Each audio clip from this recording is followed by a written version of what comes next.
everyone, welcome back to the workshop. We're gonna dive right back into this Dagger project and get the handle set in epoxy next. So I've got all the pieces coated in Vaseline, all the pieces that I don't want to stick. The only thing we want the glue to stick to is the inside of the ivory. So everything else is coated with this Vaseline. So I'll mix up some 5-minute epoxy. We'll dump it in here and then assemble the knife. All right, so after we epoxy the handle together, we'll let it dry for probably 15-20 minutes. Then we'll pull the handle apart and the epoxy will still be a little bit tacky. So that way, if the tang's stuck to the inside of the handle anywhere, it'll be able to be pulled apart and won't be like permanently stuck together. Then we'll clean everything off, put it back together, and let it dry for a couple hours so it'll harden up real nice. And that'll give us a handle that fits onto the tang like a perfect glove fit. Let's get to it. Better start the clock for 5 minutes.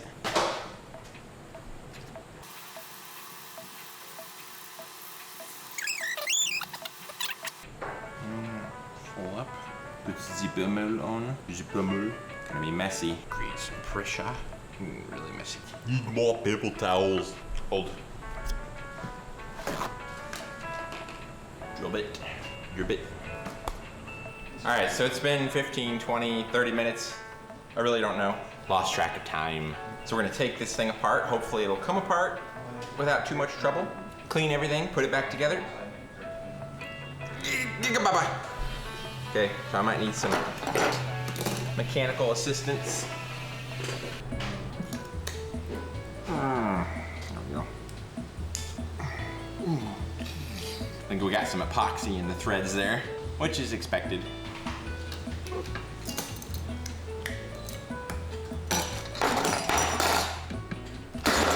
Now we gotta get the handle off, which is the hard part.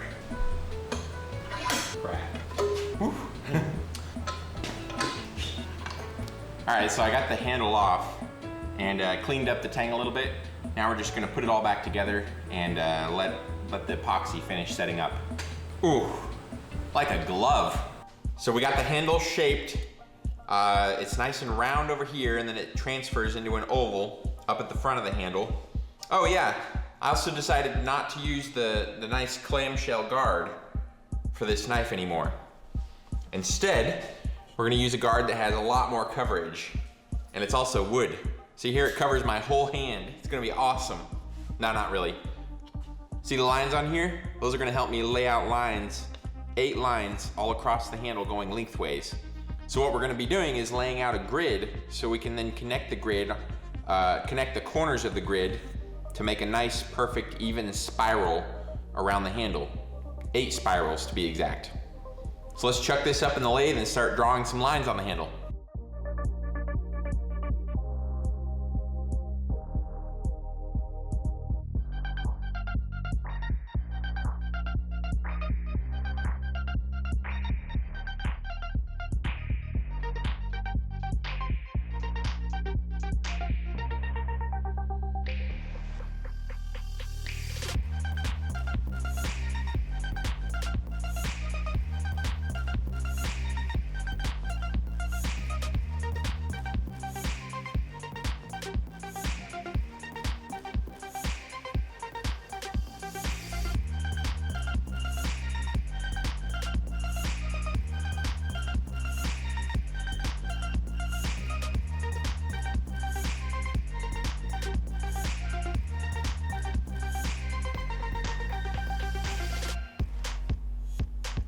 Now that we've got a grid on the mammoth ivory, can start connecting the grid.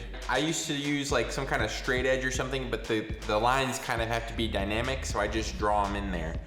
So basically we're just gonna draw from corner to corner all the way around, and that'll create 8 spirals that go around and space them out as close to perfect as we can get, because we have this nice grid on here to go by. So I'm just gonna get right to it. Josh here. As I watch Kyle make this dagger handle, I was amazed. Not at the handle itself, and not at the tools he was using,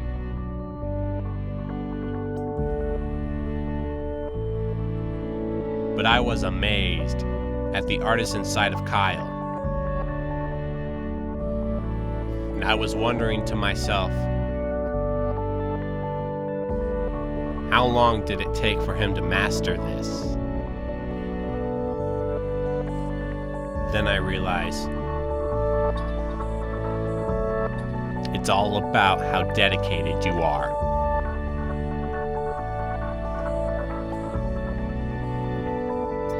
In teaching this thing you have inside of you,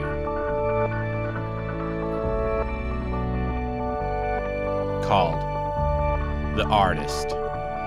We all have it. So, I want to share one last thing. Reveal the artist in you.